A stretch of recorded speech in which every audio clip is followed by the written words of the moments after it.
ফাতেমা কি ধান বেচতেছ? খেরের ভিতর থেকে ধান একটা একটা করে বেচতেছে। কি জানলা আমি বসে কখন উঠবো কখন?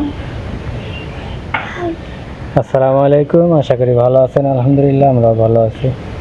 বন্ধুরা, গতকাল ফাতেমা বড়ব্বার কাছ থেকে কতগুলো কাঁকড়া লিছে।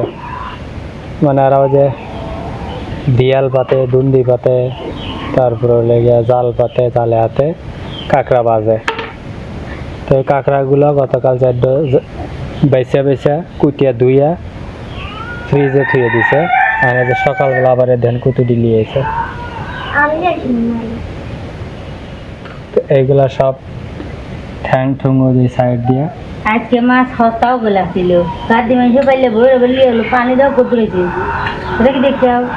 পারি না, পুরো সারা চড়া সাদা হয়ে গেছে। বলেছি ধান এবার মনে হয় যে যাবি। ওয়াও বানিয়েছি তো ঘরে নে কুচি দিল পানি। এই কাঁকড়া সুন্দর করে বাইছে পরিষ্কার করে হালাইছে। রান্না কখন? কালদিন পর কালকে দিনও নেবো, বিয়েলা আর আনবে, আজকে বিকেলেও দিবি নি। মানে সব কি একবারে লিয়ে রান্না লাগবে? কে দিন দিন রান্নলে কি হবে? একদিনে খাবি, খাই আবার শুধু যাবি না, তোমার বুঝি একদিনে খাওয়াবে কেন আজকে করে খা। এই কটা খালি তো সুসু মুসু শেষ। তোমরা খাবেন না?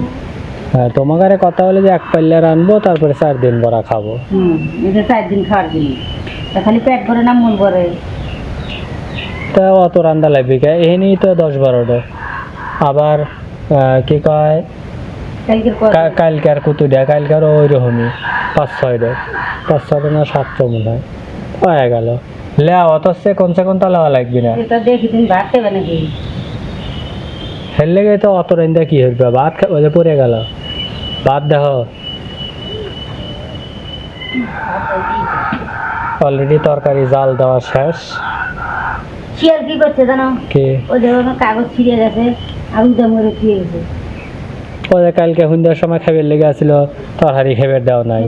আমি খাবার দিই না, আমি কেবল বাইরে নে ঘরে আইছি, তরকারি গরম, ও তো গরম, তাদের ঠান্ডা হলে পরে মুখ দিলেন। চুলার পার থুয়ে দিছে বন্ধুরা। এই যে রাতে মানে সন্ধ্যার সময় রাইনবেলা পরে মাগরিবের একটু পর পরে এখানেই শিয়াল এসে খার রয়েছে চুলার কাছে, অথচ চুলার পর তরকারি রয়েছে। মানে রান্না শেষ হয়ই নেই। এর আগের আগেই ওগুলা ছিঁড়ে থিয়ে গেছে। আমাক কালকে খাইবেরও দিল না, দেখবেরও দিল না। এই যে ফাতেমা এখন কাঁকড়ার খোসা ছাড়াইতেছে, পানি গেছে চোখে। না এখন না আরেকটা হলে পরে কতক্ষণ হয়ে যাবে? কত দাম ধরুনি।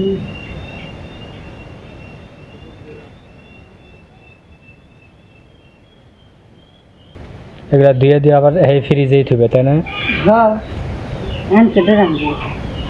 আর বিশেষ করে আজকে আরো কারেন্ট থাকবে না, তো সমস্যা। এই জন্যই আর কি আরো এগুলা খাওয়ার প্রতি নেই। এটি সবচেয়ে বড়, একবারে চায়না গাড়ি ঠ্যাং। তো বন্ধুরা, ভিডিওটা কেমন হলো তাই একটু কমেন্ট করে জানাবেন। আর যখন রান্না করি, খাওয়া দাওয়া করি, তখন অবশ্যই সাথে থাকবেন। আমরা আপনাদের সাথে থাকবো ইনশাআল্লাহ। তো ভিডিওটা এখানেই শেষ করলাম। আল্লাহ হাফেজ।